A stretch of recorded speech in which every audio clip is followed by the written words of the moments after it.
Everyone, তোমরা সবাই কেমন আছো? আশা করি সবাই ভালো আছো। তো আজ আমি ভাবলাম আমাদের ঘরে আজ যা যা রান্না হয়েছে সবগুলো রেসিপি আমি আজ তোমাদের সাথে শেয়ার করব। প্রথমে আমি ডিম তরকারি রান্না করেছি।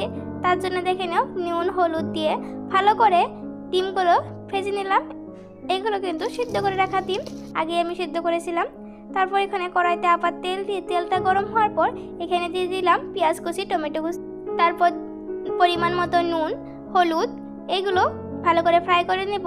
তারপর এখন দিয়ে দিব আদা আর জিরে পাতা, এইগুলো ভালো করে ফ্রাই করে নিব। তারপর এখানে দিয়ে দিব লঙ্কা গুঁড়ো, তারপর দিয়ে দিব সিদ্ধ করে রাখা আলুগুলো আমি আগে সিদ্ধ করেছিলাম, যদিও ভিডিও করে নিই, তাও দেখো খুবই সুন্দর লাগতেছে না। তারপর এখন দিয়ে দিব আমি পরিমাণ মতো জল। তারপর এখন জল অল্প গরম হওয়ার পর এখন দিয়ে দিব আমি ওই ডিমগুলা। এইগুলো দেওয়ার পর দেখো গরম মশলা দিয়ে দিছি, কাঁচা লঙ্কা দিয়ে দিলাম। এখন দেখো দেখতে খুবই সুন্দর লাগছে আর খেতেও খুবই টেস্টি হয়েছিল। তারপর আমি আরেকটা রেসিপি তৈরি করতেছি, ওইটা হলো বাঁধাকপির বড়া। বাঁধাকপিগুলো কুচি কুচি করে কেটে নিলাম। এখন আমি ওই চাউলগুলো আধা ঘন্টা আগেই আমি ভিজিয়ে রেখেছিলাম, এগুলো আমি এখন বেটে নেব। তারপর বেটে নেওয়া হয়ে গেছে। দেখো এইগুলো বাটতে যা কষ্ট লাগে কি বলবো আর, তাও দেখে নাও। তারপর এখানে কাঁচা লঙ্কা, নুন হলুদ লঙ্কা গুঁড়ো এইগুলো দিয়ে ভালো করে মেখে নেব। তারপর কড়াইতে আবার তেল দিয়ে দিব।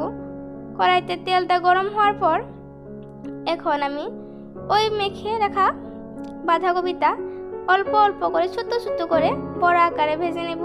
এটা কিন্তু খেতে খুবই একটা টেস্টি রেসিপি, যদিও আমি ভাজতে পারিনি ভালো করে, দেখো পুড়ে গিয়েছে। তাও তোমরা ঘরে বানিয়ে খেয়ে দেখো, খুবই টেস্টি রেসিপি, আমার তো খেতে খুবই ভালো লাগে।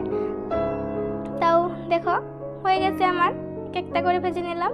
তারপর এখন কড়াইতে আবার পাঁচফোড়ন আর লঙ্কা ফোড়ন দিয়ে তারপর এখন বিন আলুগুলো ভেজে নেব। এখানে দিয়ে দিলাম পরিমাণ মতো নুন হলুদ আর লঙ্কা গুঁড়ো দিয়ে ভালো করে ভেজে নেব। এটা হয়েছে খুবই একটা ইজি রেসিপি, খেতেও টেস্টি, আমি তো খেয়ে খুব ভালোবাসি। তোমরা ভালোবাসেন না অবশ্যই কমেন্ট করে জানাবে।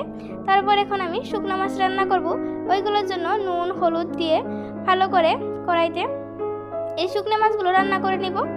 তো তারপর এখন দিয়ে দিব কড়াইতে তেল, রসুন কুচি, পেঁয়াজ কুচি, তারপরে সবজিগুলো অনেক রকমের সবজি একসাথে আছে। তারপর এখন দিয়ে দেব নুন হলুদ লঙ্কা গুঁড়ো, ওইগুলো দিয়ে ভালো করে রান্না করে নিব। এখন আমি দিয়ে দিলাম জল। তারপর এখানে আবার লঙ্কা গুঁড়ো দিব। শুকনো মাছ রান্না করতে কিন্তু খুবই ঝাল দিতে হয়, তাহলে টেস্টি লাগে। তো এইভাবে আমার এতক্ষণ ধরে যারা আমার ভিডিওটা দেখছো তাদেরকে জানাই অসংখ্য ধন্যবাদ। সবাই পাশে থাকো, ধন্যবাদ।